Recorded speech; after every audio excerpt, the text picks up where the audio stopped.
Please be seated.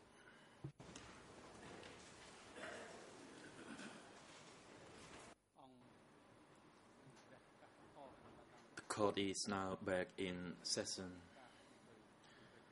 Once again, I give the floor to Judge Cartwright to continue putting questions to the expert. You may proceed. Please wait. I notice the defense lawyer is on his feet. You may proceed. Thank you, Mr. President. Judge Cartwright, could I ask you to ask the expert a little bit further on his notes, which are electronically available? Because the sooner we might have an answer on that, the earlier we can start reviewing those. Thank you. Yes. Mr. Short, you're aware that over the last few weeks you've been asked about some of the sources, including those Central Committee meetings from 1973, and you indicated that you didn't have ready access to your stored archives. But literally, I think yesterday you sent a disc with some material on it, which I have not, due to time available, had an opportunity to examine. So could you just describe what was on that disc very briefly, please?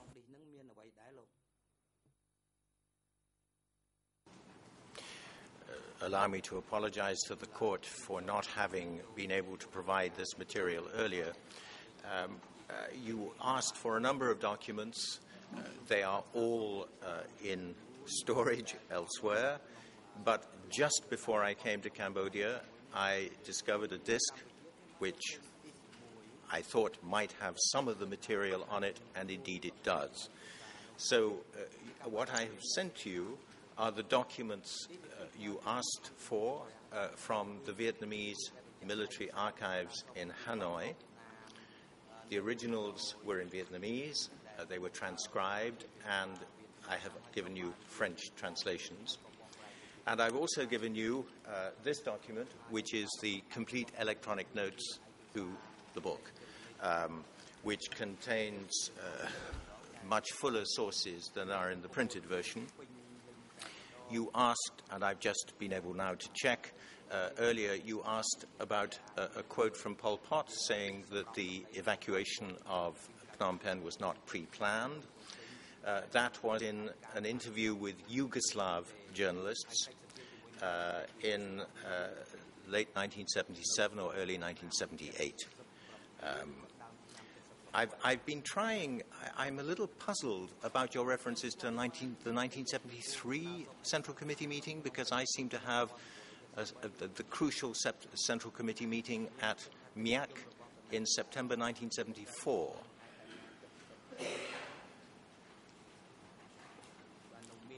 Well, I think we won't go into the minutiae of this at this stage, but this disc can be made available to Council. But, Mr. Corpy, you will see that it's a little late in the piece for an analysis while this expert is with us. So perhaps we'll just move on at this stage, Mr. Short. I want to turn now to the evacuation itself, which you rather trenchantly describe as a shambles.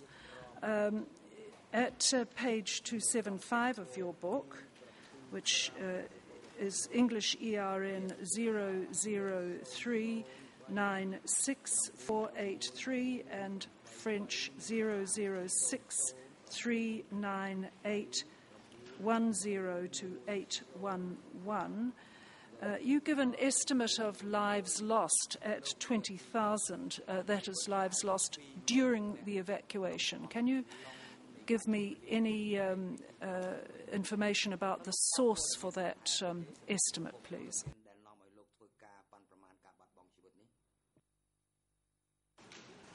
There have been various estimates made by different writers. Ben Kiernan gave 10,000. Another estimate I've seen was 35,000. Mr. Ying Sari at one point spoke of 2,000 to 3,000. My median figure, if you like, was 20,000. It's unprovable. There was no count, but it was probably of that order. It's as close as we're ever going to get. Thank you. As I said earlier, we've had a number of witnesses describe what actually occurred during the evacuation, but I want to look at some of the policies around it.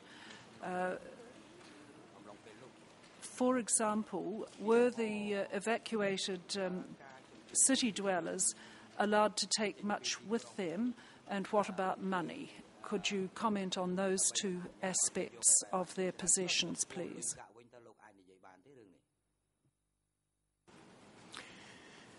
I should say, obviously I was not present. I have no direct information.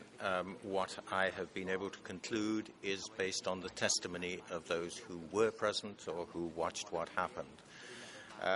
In terms of property, some of the city dwellers, the richer ones, started off driving cars. In some cases, they were able to get quite far in their cars. In other cases, they had to abandon them very quickly.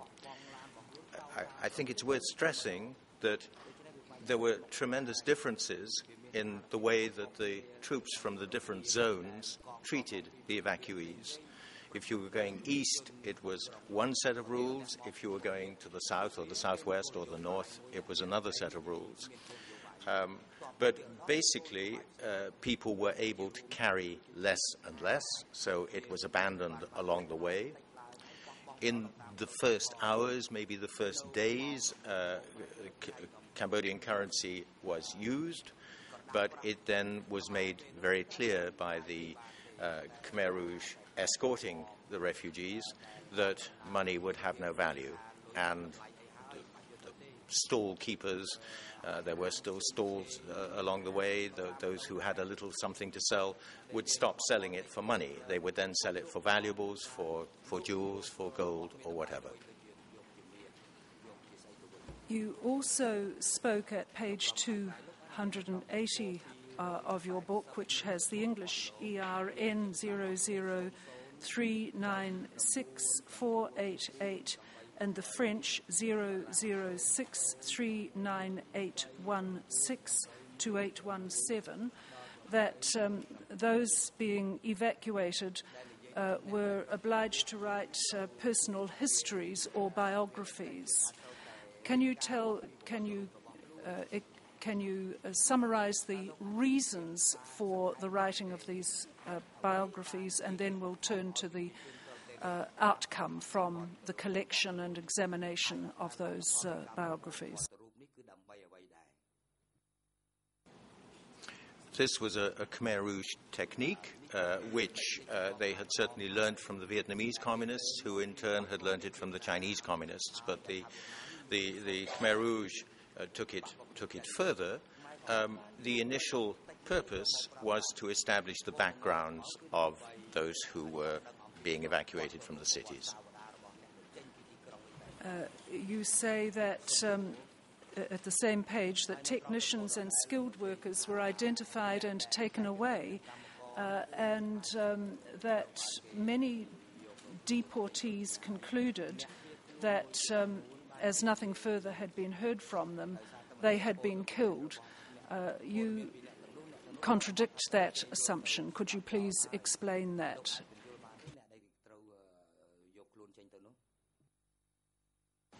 Yes. The supposition that they had been taken away and killed was, I think, a reflection of the views which people developed of the Khmer Rouge regime. If someone disappeared, it meant they had been killed. In fact, no. The skilled workers were taken back to Phnom Penh and put to work in the factories, some of the factories which resumed production. Railway workers were taken to run the railways, shipping workers to run the ports, and so on. A further group you mention on that same page were members of the military and civil servants from the Lon Nol regime who you said were taken away for re-education. Can you tell us if your research disclosed what happened to that group, that class of people?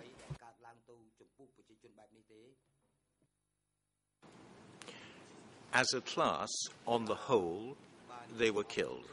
They were executed.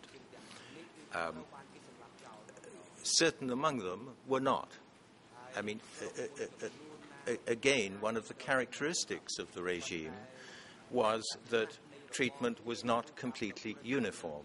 It depended on the zone, or very often at a much lower level, the officials, the Khmer Rouge cadres responsible. So there were quite high civil servants, members of the royal family, who survived. In general, however, if your background was judged irredeemably compromising, you were killed. In the last few days, we've been hearing witness accounts of events that occurred at Tulpo Tray in Pursat province in the days immediately following the fall of Phnom Penh to the Khmer Rouge. During your research for this book, did you come across any material that related to the allegations concerning the fate of Lon Nol military and civil servants at Tulpo Tray?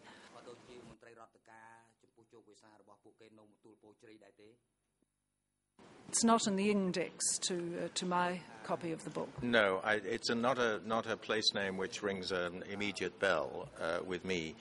But senior military officers were executed in a variety of places and at different stages in the evacuation. I mean, a large number were evacuated in Phnom Penh itself, were executed in Phnom Penh itself. Others were executed at different stages on the route. Another class of people, of professionals like architects, doctors, engineers, lawyers, teachers, were also taken for re-education, according to your comments at page 280. Do you know what happened to that group of people?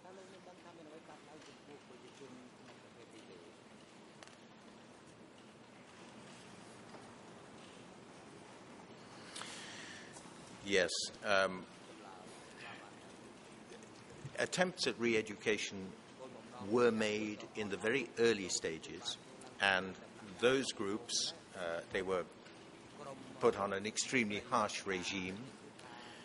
Many of them died, but those who survived were judged to be fit to become once again part of the new people, and therefore to live in the countryside and reform themselves through agricultural labor.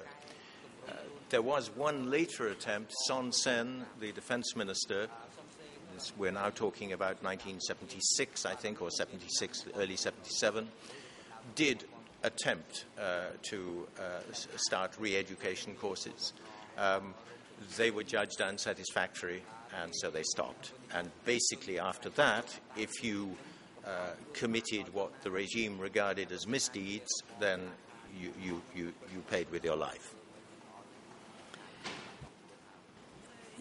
At the same page, you talk about the attitude of the population of Phnom Penh and other city dwellers as being one of surprise at the evacuation. You said back at page 267, which is English ERN 003 96475 and French 006397992 and I quote from your book, "It is hard to understand why the Cambodian elite refused so stubbornly to see the writing on the wall." And you gave two reasons for this surprise at the fact they were being evacuated. Can you recall what those two reasons were?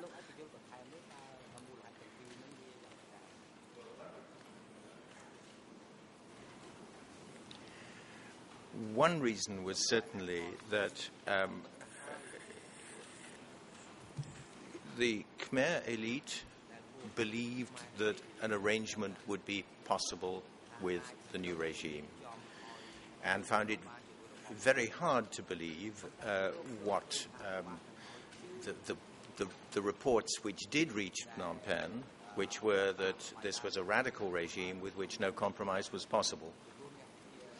And I think that, I mean, one can say it's blindness, and they certainly were surprised, but if you look back at Cambodian history, certainly under Sihanouk and indeed earlier, whenever there was a traumatic event, there was an arrangement afterwards. In this case, there was no arrangement. The other reason, I really can't remember. I'm sorry.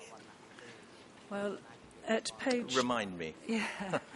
At page 267, you specifically refer to Sihanouk's presence at the head of the resistance as being one factor, and also Kyo Sampon, who was widely viewed as a good and honest man, and his prominence was another factor.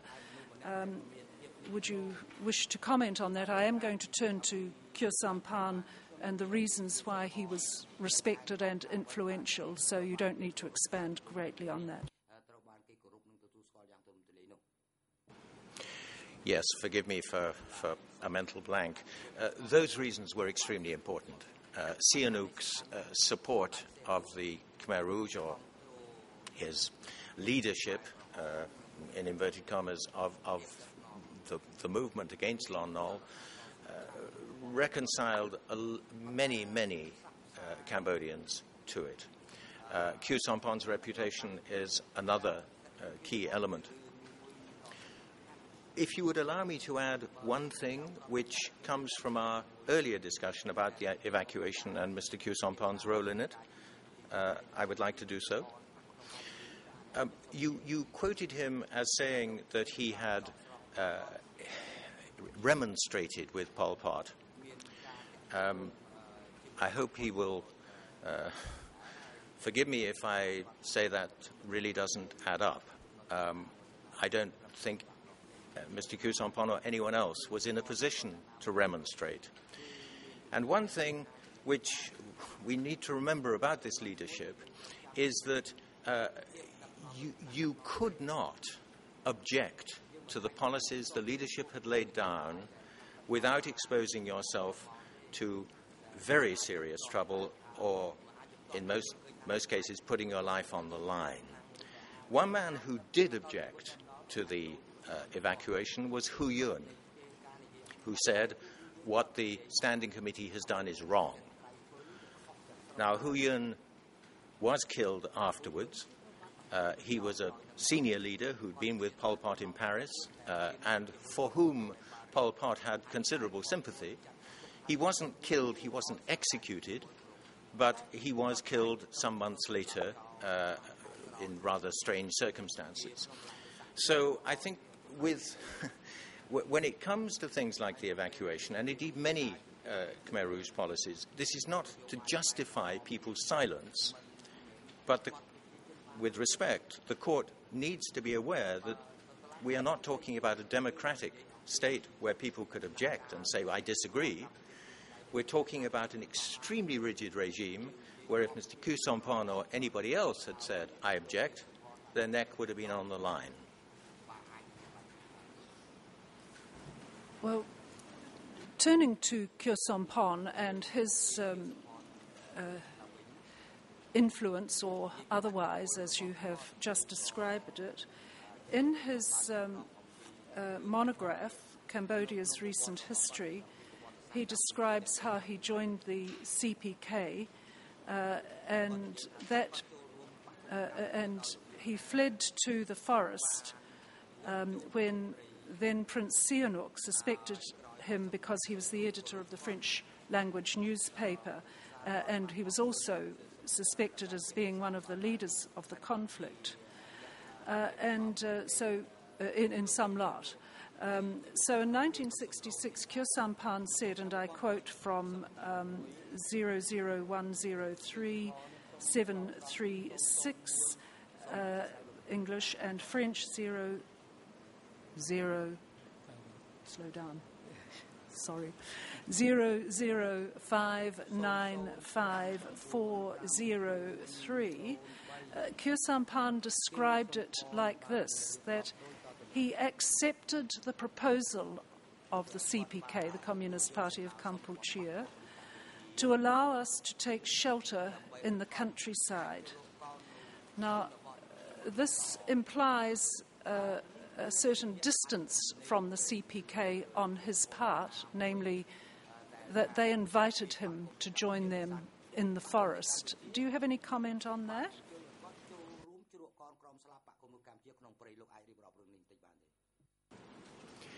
That is consistent with, or more or less consistent with what Mr. Kyo Sampan told me. He said that he was not a member of the CPK at that stage.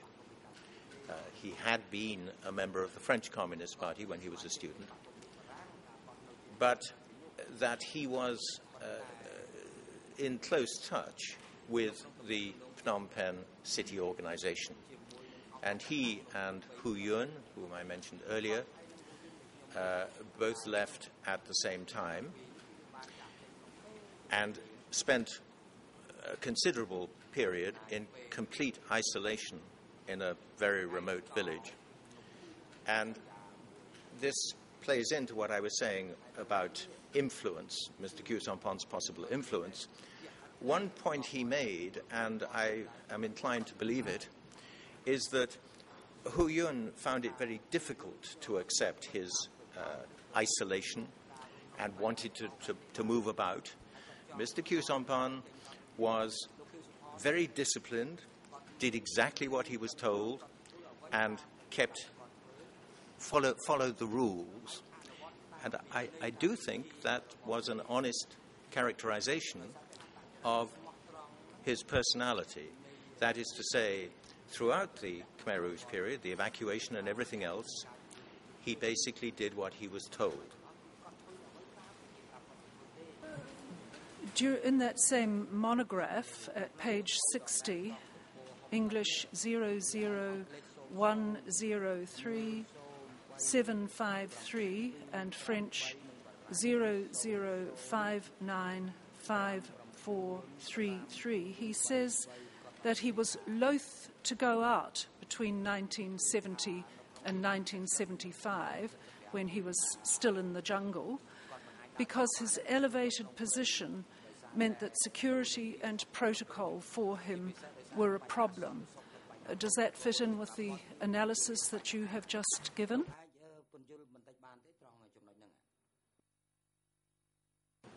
No. Mr. Kyo Sampan was at that time not that. He was a figurehead, an extremely useful figurehead for the Kampuchean Communist Party, with the title of Commander-in-Chief of the Khmer Rouge armies and so on. But he was, at that time, I think in 1973-74, he became an associate member of the Central Committee. He was nowhere near the Standing Committee. He was nowhere near a key decision-making role. He later, over time, he won Pol Pot's trust precisely because he could be relied on to do what he was told. But he was not, at that time, at a level where he would have had a lot of security to enable him to travel about. In his statement to the co-investigating judges, E3/27, a statement given in 2007, Kyo Sampan confirmed that he stayed permanently with the Khmer Rouge leaders between 1970 and 1975. He said his roles included liaison with Sihanouk, and he said that, quote, he was presented officially as the leader of the resistance movement. My official title was Deputy Chairman of the National United Front of Kampuchea, and Commander-in-Chief of the People's Liberation of Cambodia. I was considered as the leader of the Khmer Rouge since then, but that was not the real situation of my position. The real leader was Pol Pot, the political and ideological, but not the military leader, unquote.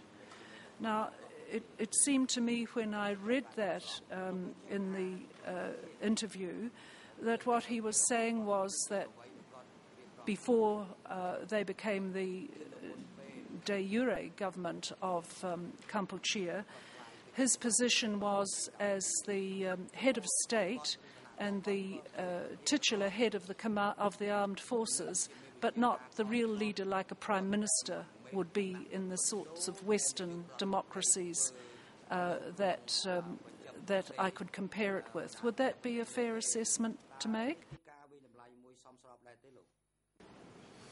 I think actually you are doing him more credit than you should be. His position, even titular head of state, the titular head of the Khmer Rouge, of the Cambodian resistance, was, of course, Prince Sihanouk. Yes, Mr. Khieu Samphan had this title, Commander-in-Chief and Deputy Chairman of the FUNC, but he came up from having been a journalist, a committed journalist who believed in the cause of equality and similar ideological goals, to being a kind of amanuensis for Pol Pot and gradually rising. But it was not quick. He was, if you like, a protege of Pol Pot. And much later in his career, Pol Pot would have liked to see him as a successor.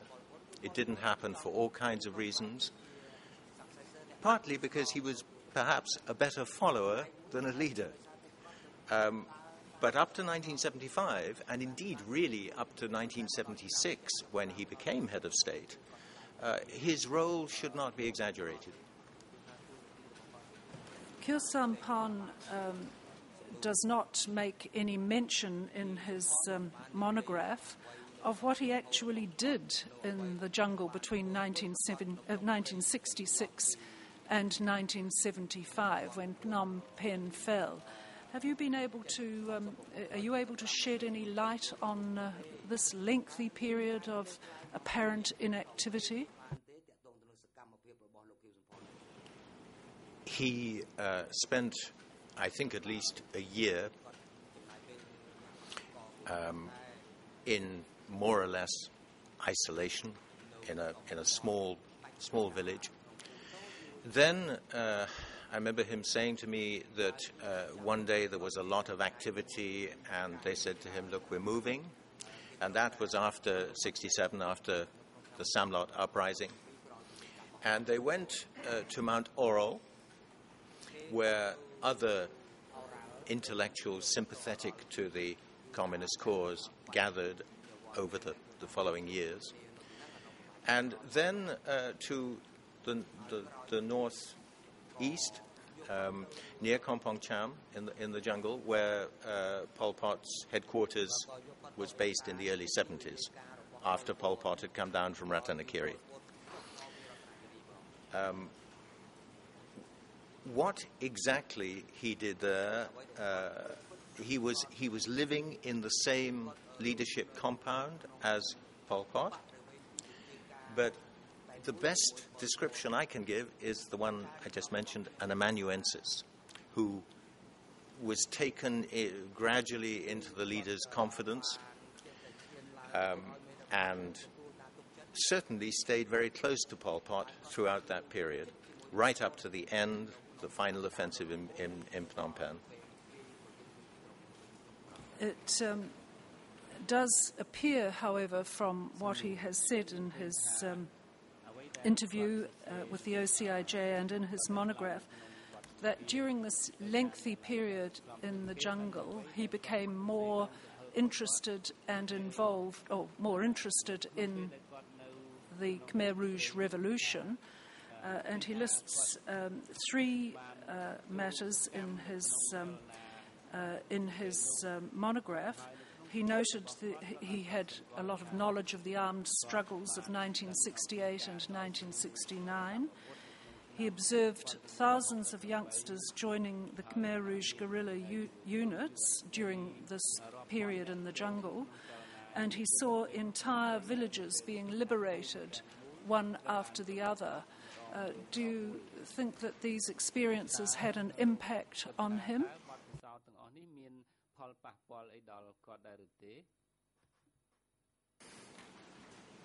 It's very difficult to get into somebody else's mind. That is the way that Mr. Khieu has wished to portray his development.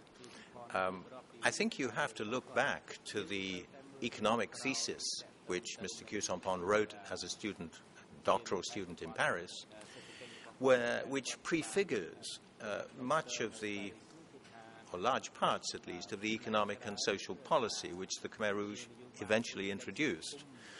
Autarky, strict egalitarianism. I don't myself, nothing Mr. Khieu ever said to me really suggested an interest in military matters. He was a figurehead, but that was it. He was much more interested in transforming society, an intellectual. He was an intellectual and interested in ideology, with a very rigid outlook on making everybody exactly equal. There is a story from later, but from a student who attended a lecture that he gave, where he spoke of communism and the origins of the word ism, like one-ism. Everyone has to be the same. And I think that is the basis of his commitment to the revolution. Well, from this discussion, and it's not been very deep, I am still left wondering why the prominence given to Khieu Samphan pacified or encouraged the city elite when they realised that he was at one of the heads of the movement, or certainly influential in the Khmer Rouge movement in 1975, because his reputation is not very deep, shall we say.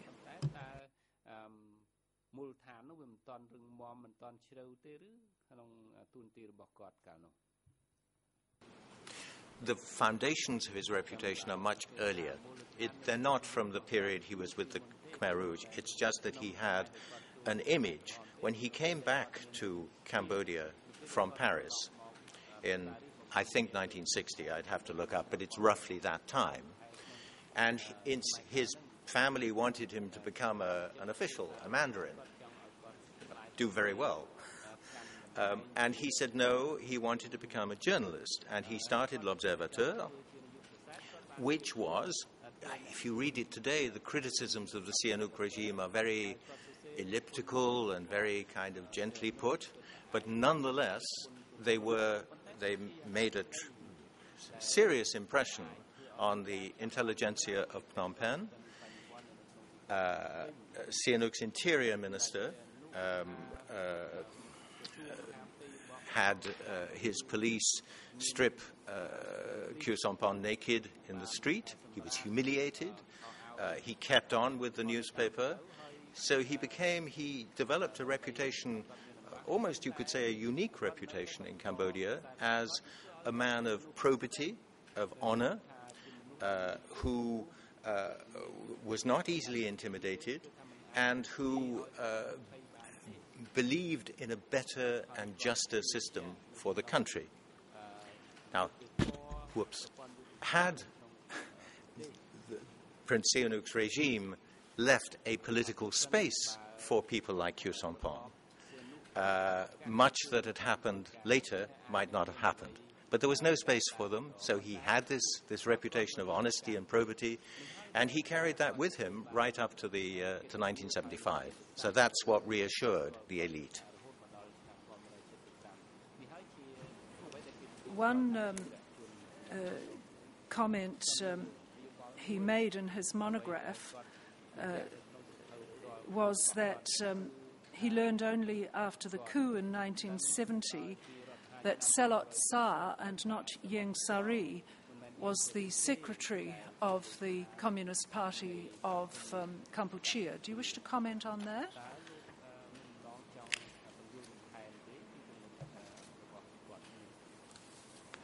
I can only say I think it's extremely likely that that is true. There were many people not as high up in the Communist Party as Mr. Khieu Samphan, but at quite senior intermediate levels, who didn't know until 1975 or the beginning of 1976 that Pol Pot was the leader of the movement. In his statement to the co-investigating judges, he said that he came to Phnom Penh a few days after its evacuation on the 17th of April, and moreover that he came with Nguyen Chia and Pol Pot, who took him to the railway station. They stayed there for about a month and then went to the Silver Pagoda. So by this time, he was very much a member of the inner circle. Would that be a fair comment to make?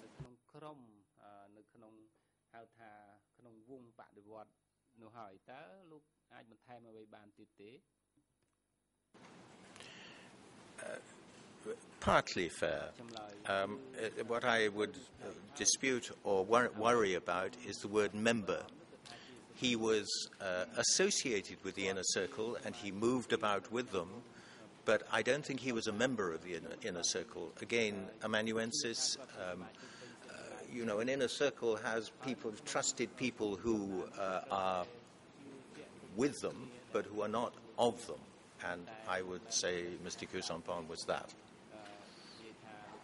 In your book at page 286, and I've given the ERN numbers earlier, you said that Nguyen Chia and Khieu Samphan were sent to inspect the Northern Zone checkpoint on Highway 5.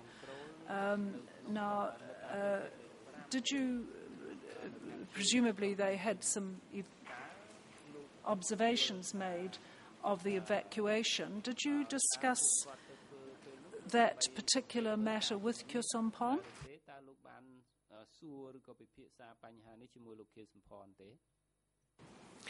No. I have to say at the time Mr. Khieu Samphan and I discussed that period, I think he had a memory lapse and remembered having been in Phnom Penh only a month after the evacuation.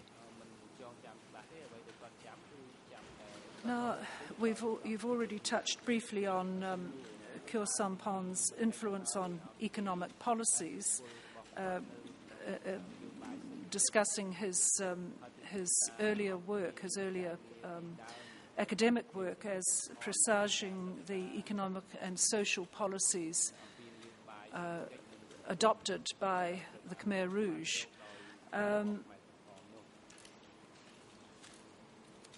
What about the policy concerning private property and material goods? Was this part of Khieu Samphan's economic theory?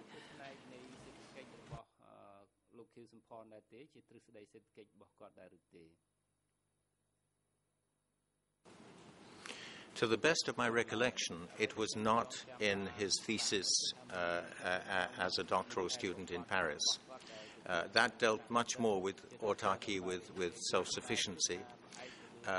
The ideas about private property came later, or if they at least were not expressed in that thesis.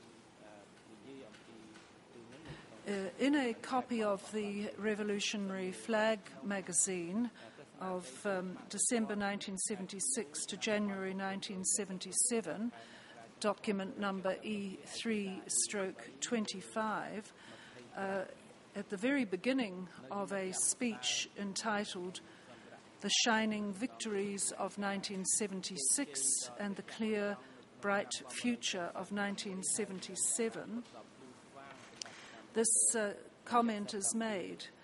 As for the various exploiting classes that were attacked and overthrown, we struck them again during 1976 and further annihilated them.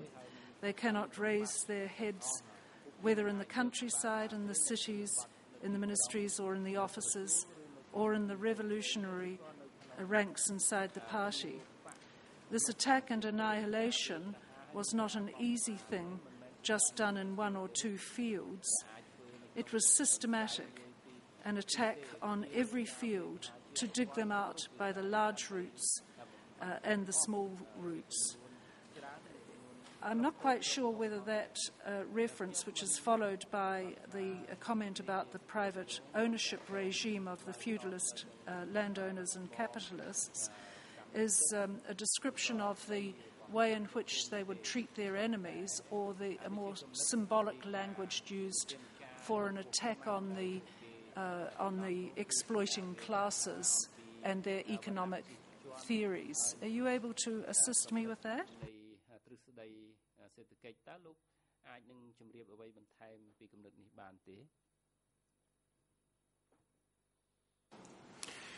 I think the two were linked, but essentially what I would see that as the starting point at least is that every human being has within him desires for private property, desires to be different from others, and that this constitutes his individualism.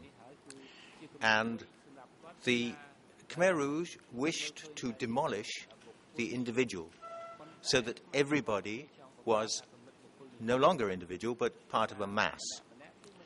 Now, if the roots of individualism, of private property, of desire for goods starts to grow in a person, then he is liable to become an enemy of the regime. So the two go together. They're different sides of the same coin. And I think what Revolutionary Flags is talking about are precisely that.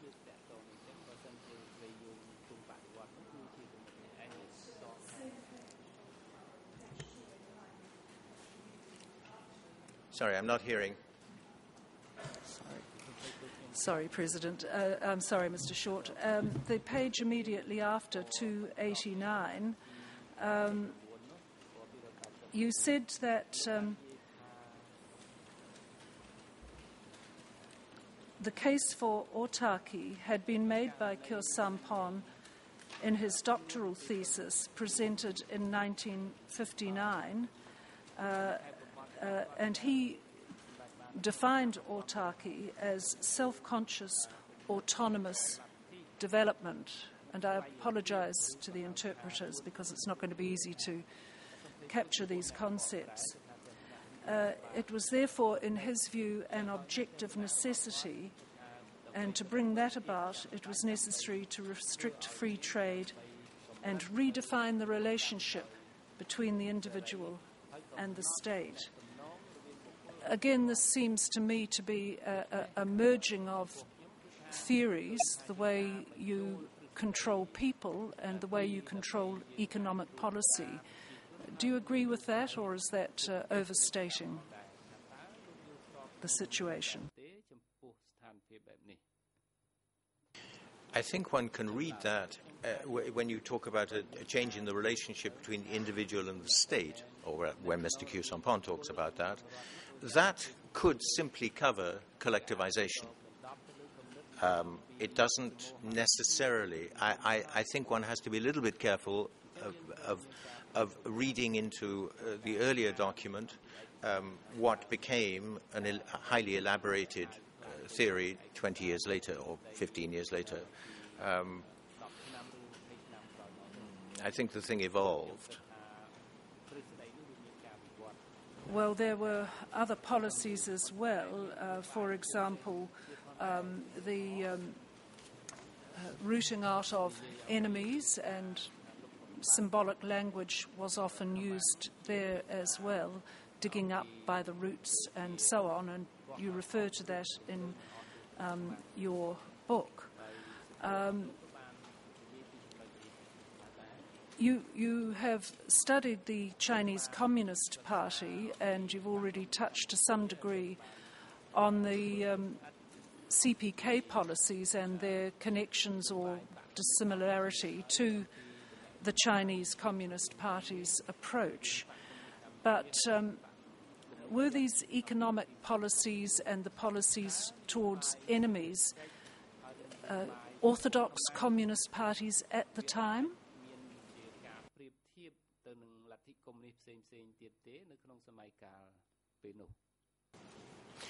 No. And just to pick up what you said about digging out roots, that was from the material of the 1970s. I was merely trying to say one shouldn't read into the thesis of 1959 too exact a template for what happened later. No, on the international different communist parties, what happened, what the Khmer Rouge did, bears a lot of resemblance to what other Asian communist parties, particularly the Vietnamese and the Chinese, did when they were under very intense pressure early on in their development. And as I said, the closest resemblance is with the Chinese Communist Party when it was very small, was under terrible pressure, existed in only one very small part of China in the very early 30s. And there was a movement called the Sufan, which was the anti-counter-revolutionary movement, when exactly the same sorts of things happened as in Khmer Rouge, Cambodia, Kampuchea, where the watchword was better to kill 10 innocent people than leave one guilty person alive. The Vietnamese then refined it and made it better to kill 100 innocent people than leave one. But it was a particular period in the development of those two parties. With the Khmer Rouge, they never went beyond. I think Lenin would have said it was an infantile stage of communism. It was totally extreme, and whereas in China it stopped, they introduced the idea of thought reform, and Mao said, heads are not like chives. They don't grow again if you cut them off. Well, in Cambodia they cut them off and also starved people to death, and they didn't grow again. So there's a huge difference. At page 291 of your book, ERN in English 00396498 and French 006 39830, you summarize in effect, at least I believe you summarize in effect what you have just said. The strategy mapped out by the CPK's Standing Committee in May 1975, however, posed an insuperable problem for even the most sympathetic foreign observer. It was not so much a matter of its content, even though this was far more extreme and unrelenting than anything Khieu Samphan and Hu Yuan had envisaged.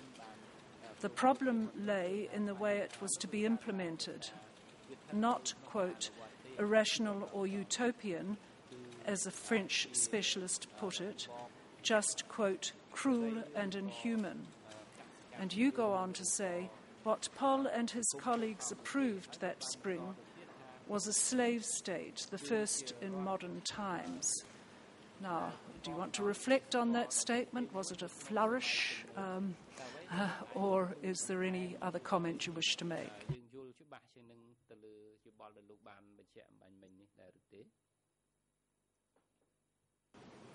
No, it was absolutely not a flourish. It is the essence of what I believe the Khmer Rouge polity was. It was a slave state in which people had no money, had no choice over their personal lives, over anything they did, over where they lived, how long they worked, who they lived with, in many cases. All the tiny choices which make up our everyday lives were removed, were forbidden. And this is the tragedy of the Khmer Rouge regime. They did it for the most excellent of motives, which was to raise living standards in the countryside, to eliminate the poor so that everybody had a reasonable standard of living. But the methods they employed for policies, of autarky, of relying on agriculture, which were not in themselves stupid. These policies could be justified. But the way they did it made it hell on earth and very literally a slave state. I object very strongly to the use of the term genocide because, for me, it's a complete misuse of words. But a slave state, well, perhaps yes. I'll just interrupt you because genocide is a legal label, though it is used very broadly in the community. But it's not something in this particular part of the trial that we are considering. So you don't need to comment on that. That is really for the judges. I want to start now in the few minutes we have left before the lunch break to look at the roles of Kyo Sompon and Nguyen Chia in the CPK from 1975 until the fall of Phnom Penh in 1979. And I just want to put a context around this from the statute. Are you familiar with the statute of the Communist Party of Kampuchea, the one adopted in 1975, with the document number E3/130?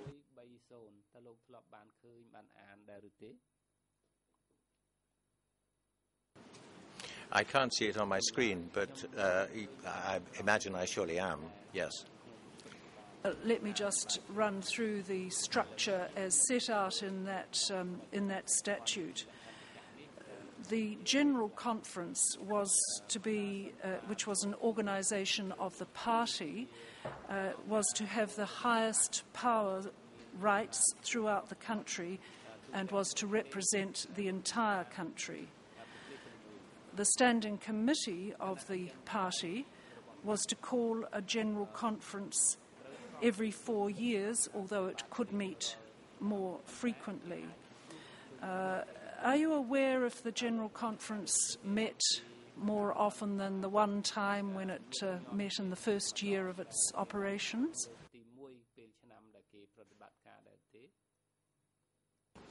Yes. You are using the term General Conference. I would have said Party Congress. I think they are identical. And there were, I think, three congresses. If I might just consult. Yes, the Third Congress in 71, Fourth Congress in 76, and Fifth Congress in 78. So 2 congresses after 75. Now, between meetings of the Party Congress or the General Conference, the Central Committee was said to be the highest operational unit throughout the country. And it had ideological and organisational functions, including implement the party political line and the statute throughout the country.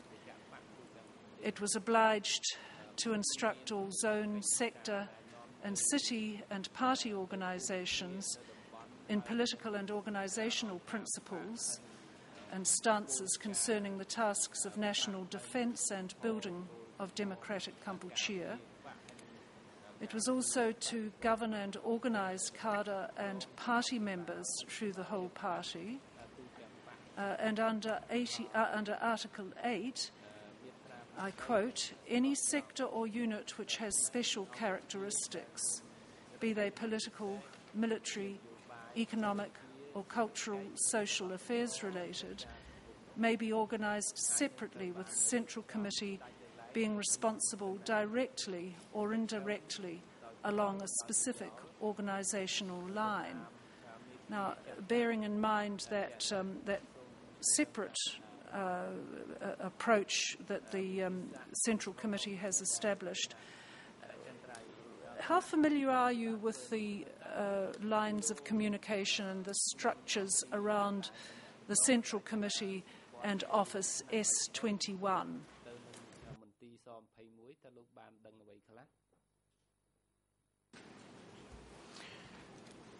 What you have just read out from the statutes is a very fine theoretical construct which had no reality.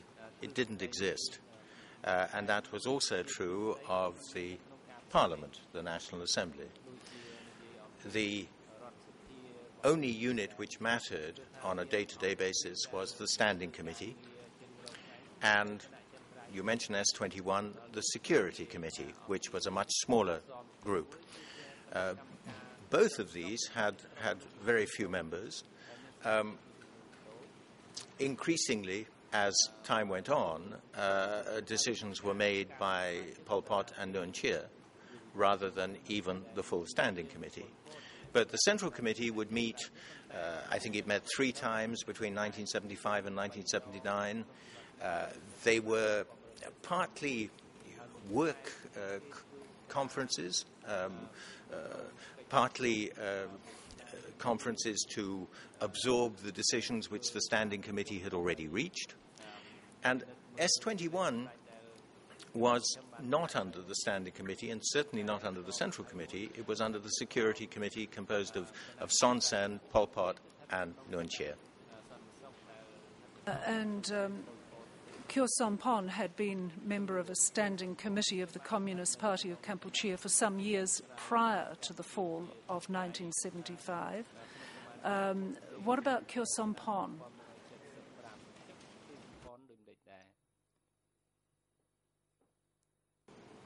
Nuon Chea had been a member of the Standing Committee since the 1960s. I'm talking about the Central Committee, sorry. Did I confuse the two? The Central Committee. Kyo Sompon had become an associate, or an alternate, in other words, a non-voting member of the Central Committee in 1973, if my memory serves. He became a full member after 1975, which meant he had a vote in the Central Committee. But as I say, the Central Committee was an echo chamber. It was a body which would give formal shape to what had already been decided by the Standing Committee.